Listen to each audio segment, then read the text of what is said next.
Welcome to this week's edition of Good Books Radio. I'm your host, Dr. W.F. Strong. Before we get started on this week's special Halloween edition, I want to thank our underwriter, audiobooks.com, where your first book is free. We have a wonderful guest today. We have Teresa Argy with us, who is, I guess, what you might call a ghost hunter, but we're going to ask her about that. And she's written a wonderful book called America's Most Haunted. And so I thought, appropriate for Halloween, we might talk about these frightening places in America that have extraordinary paranormal activity.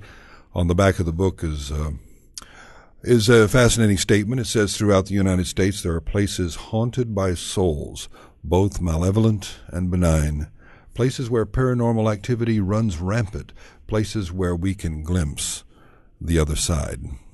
So we're going to talk about this. Teresa, how are you this morning? I'm doing well. Well, thanks for joining us. For Halloween. Yeah. Now, what does someone like you do on Halloween? Well, I pretty much, we're so busy leading up to Halloween. The Haunted Housewives, our busy season is obviously the fall, but between the Willoughby Ghost Walk, which is my ghost hunting partner, that's her business, and I'm one of her tour guides. Between that and different talks that we do around the local area and interviews and such like that, I still have my housewife duties. I have 3 children. 2 are still living at home. So I'm soccer mom by day and haunted housewife by night. So Halloween, as much as I love Halloween and it's right up there with everything I do, I have to keep reminding myself that it's for the kids. So tomorrow is all for the kids. So do you have your house all decorated in frightening style? Oh, of course. Of course. Of course. It's my excuse not to dust, too, all the cobwebs. But, yeah, I pretty much go all out as much as I can with the decorating and the costuming and things like that. So I embarrass my kids just enough. Well, I figured that we would try to attack this book in a kind of general way because it's written in David Letterman top 10 style from the number 10, the most frightening, to number 1, the I guess we might call most petrifyingly horrific of all. And so I just want to talk about each of these places. Now, all these places are places you can go in America where you can actually take a tour, right? Yes, they're all open to the public, and that was one of the conditions for the book. They had to be places that people could actually go to. There's no sense in telling people about a wonderfully great, amazing place, and then it's a place you can't go to. So we made sure that they were open to the public, or at least semi-open to the public. And you've been to all of them? I have been to all but 2. And those 2 that I have not been to, I have very good friends who have been there, who I trust implicitly. The stories and the history were just too compelling to leave out, so we did decide to leave them in. Okay, well, let's just kind of run through them. We'll get a little synopsis of each one, and maybe you can tell us what's most significant about that particular destination. We begin with the Willoughby Coal and Garden Center, and that's kind of a friendly name for a haunted place, the Garden Center. Well, actually, it's Willoughby Coal and Supply right now. They've kind of wavered on their name back and forth, but this is basically a hardware store. This is not a place that markets itself as a haunted location. It is a working hardware store. People can buy plumbing and cement and all that good stuff, and it just happens to be a very, very haunted location. It is rich with history. The founding of Willoughby pretty much came up right on the property where this building sits, and it was the first area in the Western Reserve that was actually settled by settlers, and the first inn was there. So the property itself has an amazing history, and it was just too much stuff has happened to us. We've been there many, many times. It's kind of our headquarters, I guess, for the Haunted Housewives. It had to go in the book. Plus, we wanted to have at least a couple places that were unknown or relatively unknown, because we didn't want to just rehash the super haunts, as they call them. So Willoughby Coal is rich with history. There's a mysterious death that happened on the property. We know of at least 4 spirits that haunt there by name, at least that's what we believe. So it is very active on a daily basis. Things happen at this place. So we were happy to include it in our top 10. For a place to be haunted, does it have to have extraordinary murders or death that occurred there? No, not at all. I mean, when I used to do a lot of residential investigations, when people would call us to their homes, we had brand new condominiums that were haunted. Sometimes it's not the building, sometimes it's the property, sometimes it's something in the building, maybe a piece of furniture or an antique necklace or something. And other times it's the people. I believe, my personal belief is there are spirits around us at all times, and it's just a matter of, can we sense them? Do we know they're there? Are they making themselves known to us? I think that we are surrounded by spirits at all times. We just don't acknowledge them or we don't sense them. So it does not have to be. But to make for us, for a parahistorian, that's what I like to call myself. I go at the hauntings through a historic point of view, not just, I'm not about collecting evidence. I don't care about proving ghosts to anybody, or people say it's all scientific. There's nothing scientific about what we do. There really isn't. But I do like to tell the stories, and I do that through the history, and then you can get to the personal sides of these stories. So in that sense, if it has a history, and most places do, it makes it a little more interesting, a little more compelling. And it seems the older the place, the more historically relevant. It just seems that the stories are a little more vibrant. Yes. We're in Texas. Are there any sites in Texas? And there's none in your book in Texas, but are there any?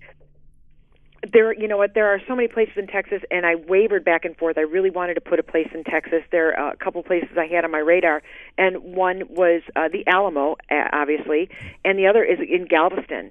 I really wanted to put a place in Texas, and if we do get to do another book, I would definitely like to go there. Unfortunately, I hadn't been to these places, and I didn't know anybody in my tight circle of friends that I could really count on. But Texas is an amazing place. The history of Texas, and it's such a huge place. Absolutely, there are many haunted places, and I would love to go there. I mean, just some of the devastating things that have happened are just kind of fuel the paranormal. When you have a lot of death or a tragedy or a big storm or a fire, I mean, these things tend to fuel the paranormal activity. In Texas, especially Galveston, is very well known for things like that.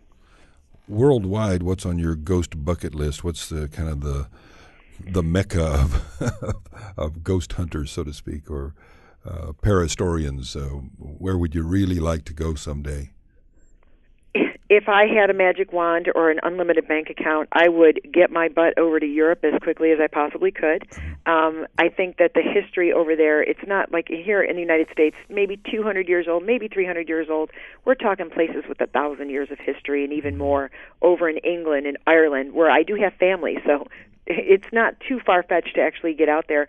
But Kathy Weber, my ghost hunting partner, the other haunted housewife, our dream, the top of our bucket list is Highclere Castle, and that would be where the Downton Abbey is filmed. Really? And there are many castles, but Highclere is probably, we're very intrigued by that, maybe because of the show that we're fans of, but it's just a beautiful place. Any castle, really, but Highclere is, right now, that is at the top of our bucket list. Well, I'm sure there will be very fashionable and elegant ghosts there. Oh, I'm sure, of course. They'll probably snub their ghosty nose at us. What about, coming back to America, the Villisca Axe Murder House? Is that how you say it? Yes, Villisca.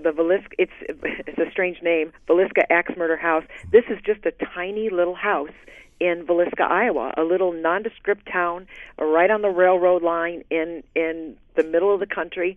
But unfortunately, in 1912, there was a horrific incident where 6 children and 2 adults were axed to death, and their murder was never solved. 3 people were accused of their murder, but no one was ever convicted or really seriously punished for this. And I think in this sense, and this is the only residence in the book, too, and only because they do have tours. It's like a museum right now. But it's so sad. These poor children just axed to death. I mean, this was such big news, it wiped the Titanic off the headlines.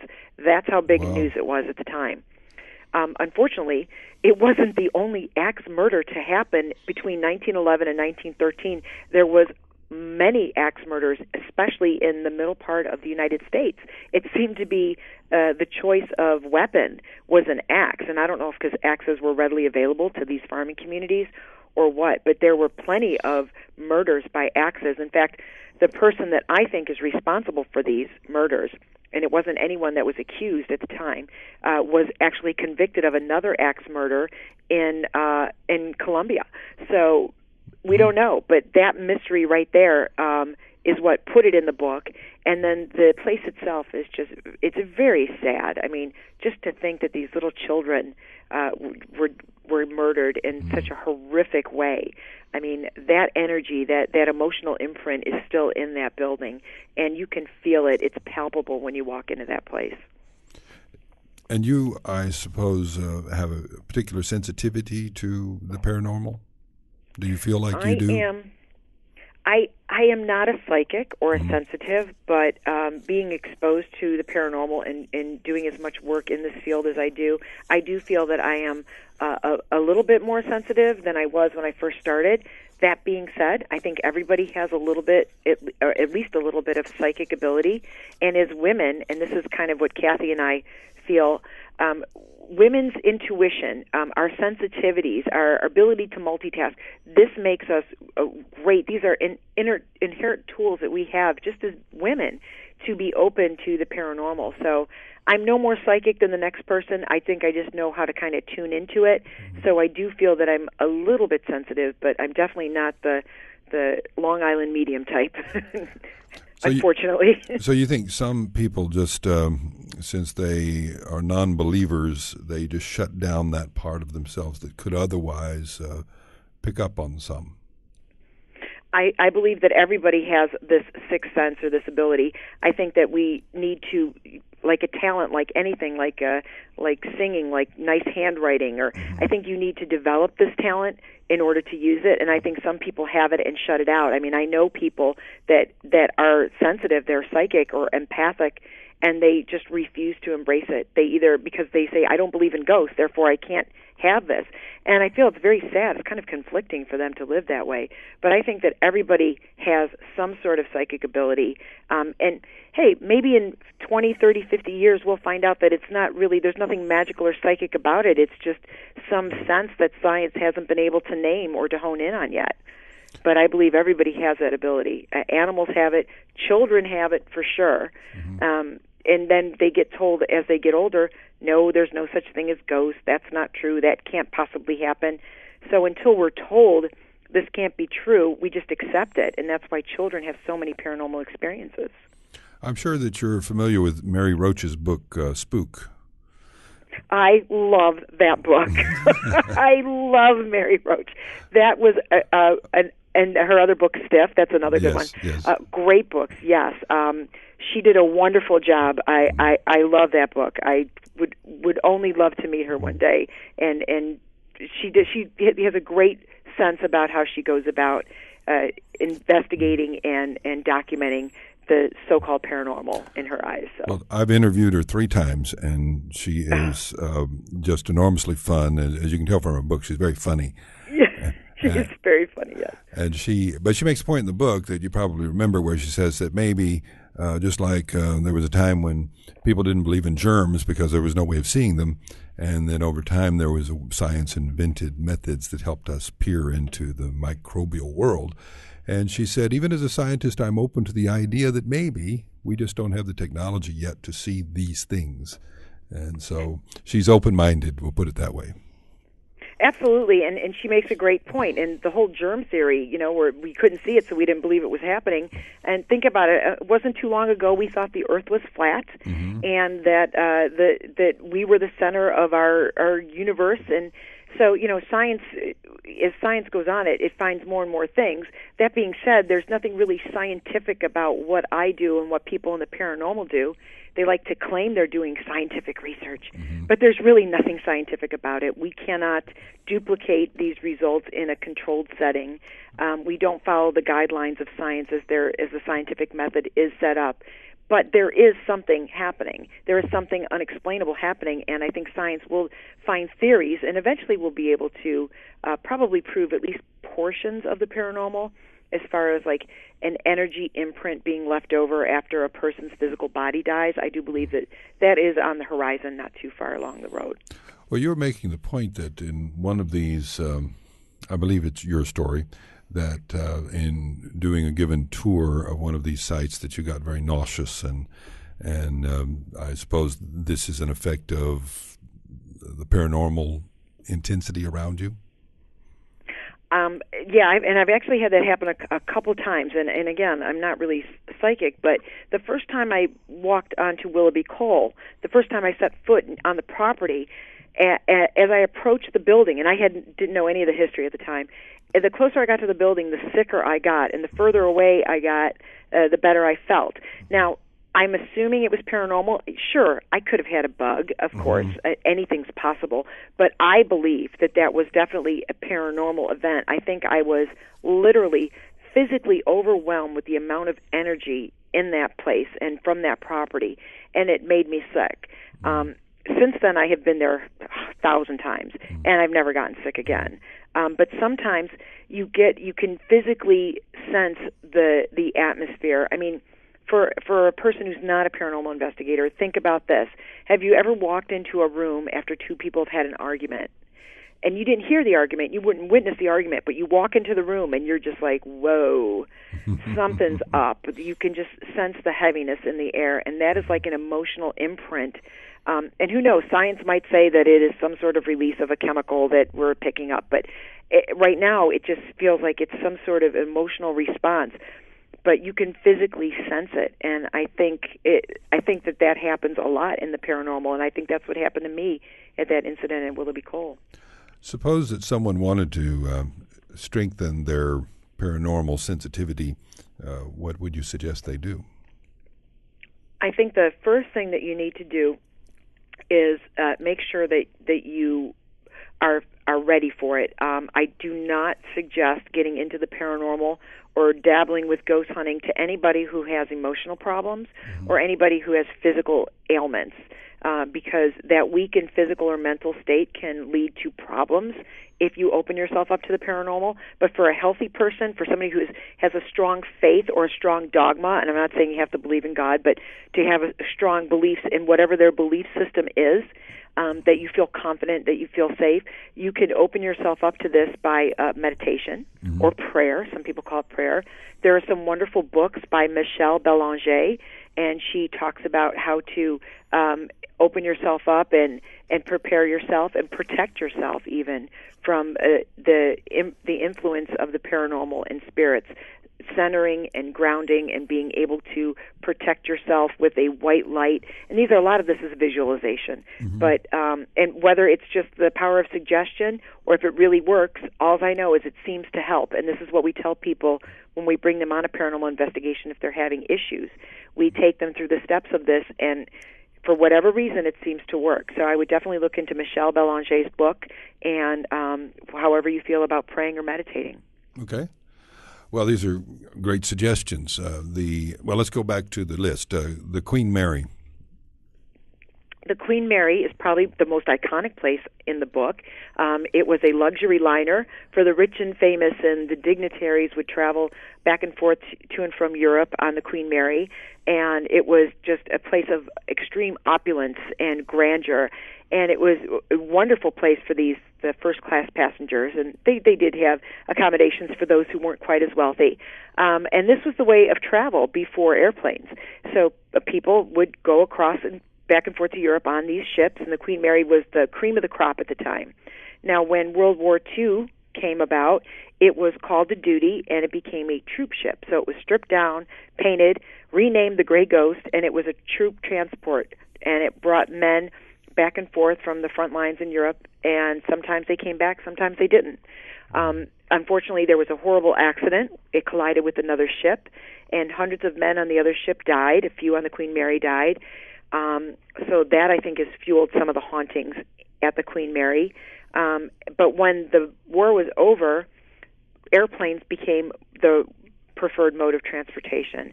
So the luxury cruise liner wasn't making money anymore. Now, they did save the Queen Mary by turning it into a hotel and an event place and a museum. So now people can go to Long Beach and they can spend the night and they can take a tour, or they can have a party or dine at the Queen Mary. And they've embraced their history and their ghosts, and you can take these wonderful ghost tours. We had an amazing experience at the Queen Mary. We had the place basically all to ourselves. And that was another place where we got to kind of debunk the urban legend.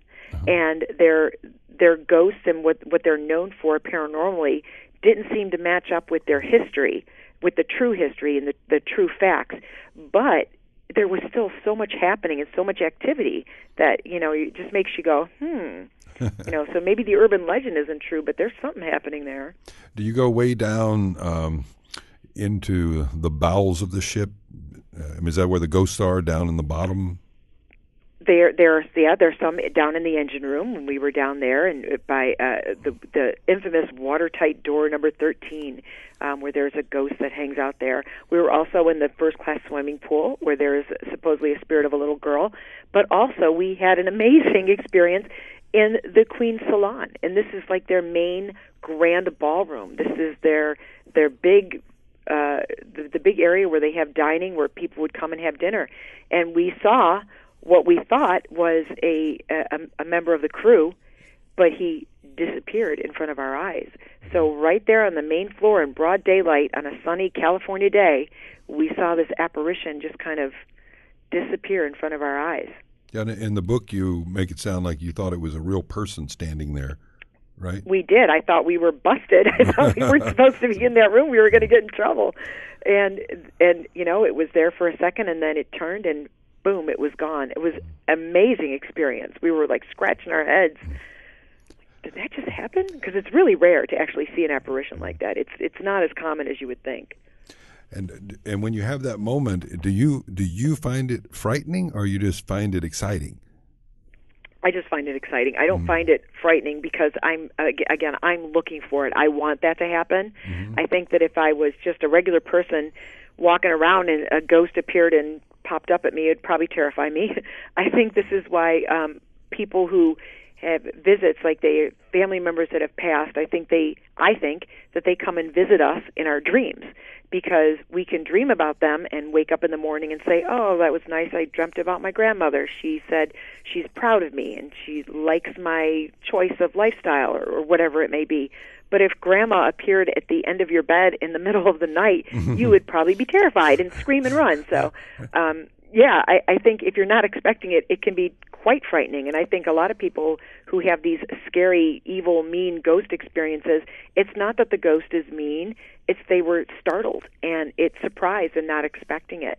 Ghosts are just people. They were people, and they just retain their personality. If you were mean and nasty when you were living, you're going to be a mean and nasty person as a dead ghost. So it's not that they're out to scare us. It's just sometimes it's unexpected. And sometimes they're just there to comfort. Oh, absolutely, of course, especially our loved ones. They don't want to scare us. They want to be remembered, and they want us to know that they're okay, and that whatever message they have, they're proud of us, they love us, they forgive us, whatever it may be. There's a reason that they're there. And as a parahistorian, this is what Kathy and I try to do. We don't care about proving ghosts or proving evidence or convincing anybody that this stuff is real. We know it's real, and it doesn't matter if people believe us or not. But what is important is the stories and the history and the people. So when we tell these ghost stories, they're not just ghost stories. These are personal histories. These were living, breathing people, and this is the story of their life. And that, to me, is more interesting than just getting knocks on the wall in response to a question. Well, we're trying to get through our list of the top 10 most haunted places, and I don't think we can get to all of them, so I'm going to skip to number 2, which is the Waverly Hills Sanatorium. Waverly Hills Sanatorium is in Kentucky, is in Louisville, and this was a tuberculosis hospital. And tuberculosis was an epidemic worldwide, and it hit the United States very hard. And they built these hospitals on hilltops isolated from the city because they didn't know how to treat it. And Waverly Hills was a huge place, 180,000 square feet. And many people went there, and basically they went there to die. So it's kind of sad because before antibiotics, they didn't have a way to treat them. They would give them fresh air and good food and just hope for the best. And they tried some extreme procedures, which usually ended up hurting more than helping. But Waverly Hills has a lot of spirits from the days it was a tuberculosis hospital. I mean, for many people, this was their last home. So I think some of those spirits linger because this is where they spent the last years of their life, and it's where they were treated with dignity before they did die. And then after Waverly Hills closed as a tuberculosis hospital, it was basically a nursing home, and horrible things happened there. And we believe that some of the spirits that are in that building today were left over from when it was this elder care facility. Mm-hmm. And again, there was a mysterious death there besides all the people who died of tuberculosis. So it has both the spirits that are there because they loved it, and the spirits that are there because it was just the place of their death, and maybe they're lingering for whatever reason. And you can tour that today as well. Yes, absolutely. Waverly Hills is open, and they embrace their history and welcome people to come and tour and take their ghost hunts and how much do you pay like on most of these places for these tours? How much do you pay for the tour? Tours usually range depending on the place. You can get a tour maybe between $12 and $20 depending on the place and the length of the tour. But then for ghost hunters, sometimes you have to pay a little more of a premium. If it's a public ghost hunt, you can pay anywhere between $35 and $125. Wow. And if you want to rent it's expensive. If you want to rent the place out for the night for you and your group, it can get up there in the thousands. The Ohio State Reformatory, I think it's like $2,800 to rent it out for the night for a private group. My. So it can be very expensive. But now a lot of these places are taking that money and trying to save this place. They're trying to preserve it. Sure. So in that sense, I don't mind paying. Yeah. If they're using the money to preserve it, it's okay. Okay, we've only got 3 minutes, so we got to get to the number one most haunted place in America. That's the Ohio State Reformatory. Yeah, like I just mentioned, the Ohio State Reformatory, the old Mansfield prison. It looks like a castle. They call it Dracula's Castle. It's beautiful Gothic structure on the outside and the facade of it, but then in the back are these cell blocks. The largest freestanding cell block in the world, 6 tiers high. This place was built for juvenile offenders. Eventually, it just became a prison of the worst kind, the most notorious, the worst of the worst were there.